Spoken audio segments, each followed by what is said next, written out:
I'd like to call on Ms. Rachel Alwala. Ms. Alwala leads coordination at the UNITU's headquarters in Geneva. Prior to this role, she served as the Assistant Director and Communications and External Affairs at the Communications Authority of Kenya. I would like to note that Ms. Alwala will be giving a power talk on unlocking the potential of underrepresented groups with technology, tech access, and science. Thank you so much. My name, as you've heard, is Rachel, and it's such a pleasure to be present here today to celebrate women and the potential there is in women, and particularly in the International Decade of People with African Descent. I'm from the International Telecommunication Union, which is a UN specialized agency in connecting, that is committed to connecting the unconnected.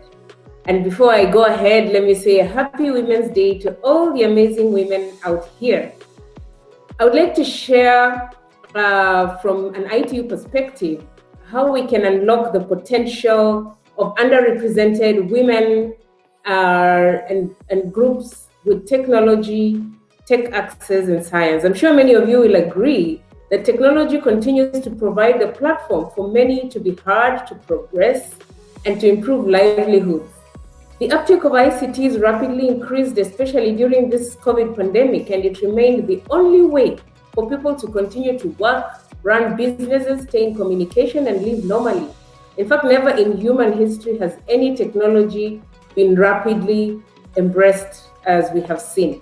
We've seen many leaders acknowledge this, including the UN Secretary General, who recently in his 2021 priority list identified the urgent need to seize the opportunities of digital technology.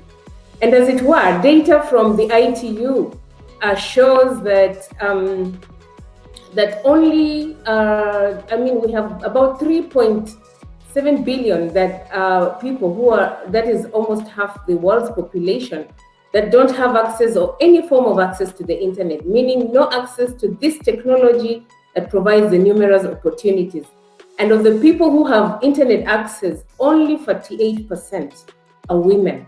So quite simply, many more men and women than women are online everywhere in the world. But apparently this gap is even wider. You talk about the Arab states, Asia Pacific, and in Africa. And women in particular remain chronically underrepresented in many leadership roles right across society, but especially in the digital world, which is one of the poorest performing for this metric.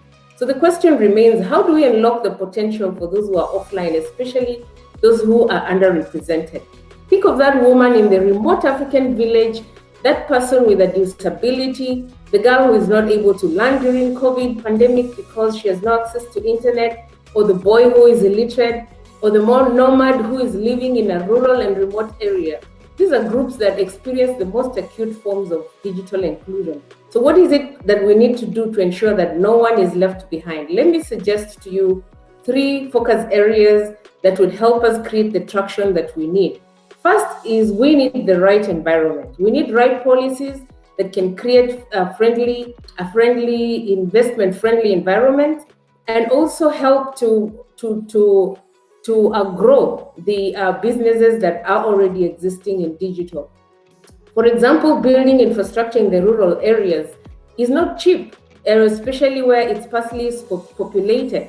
So what incentives can policies and regulations offer to ensure that we have infrastructure and services in those areas, and particularly reaching the communities that are underrepresented? Secondly, we need to change our strategies and focus on implementing a whole of government approach to deliver meaningful digital services at scale, and particularly to promote inclusive society. Let's face it, digital divides reflect and amplify existing social, cultural, and economic inequalities. So we have to rally all the machinery that we have as agencies, ministries in government, international agencies, service providers, and all stakeholders to bring these people online. Thirdly, we must remember that it's not only our infrastructure that is enough. We need to take a look at all accessibility issues. Who is that device made for? Is it affordable? Will it provide that meaningful connectivity? Do the people who are intended for use have the necessary skills to use the devices? To achieve digital societies, we need to ensure that those digital skills are also in place so that we can pave the way for this empowerment. There's much more that we can do to accelerate, and we haven't done it yet. So as we accelerate our efforts in the final decade of action leading to the 2030 target date for the UN SDGs, there's no doubt that we have to power through digital. We can only get there through multi-stakeholder cooperation. In November, I would like to mention here that the ITU will be convening member states in the Telecommunication Development Conference, at which we hope to leverage the power of partnership to connect the world. Let us all rally our capacities to harness the power of digital and bring hope to many who are underrepresented through tech and science. Let's choose to challenge. Thank you. Thank you so much, Ms. Alwala, for your intervention.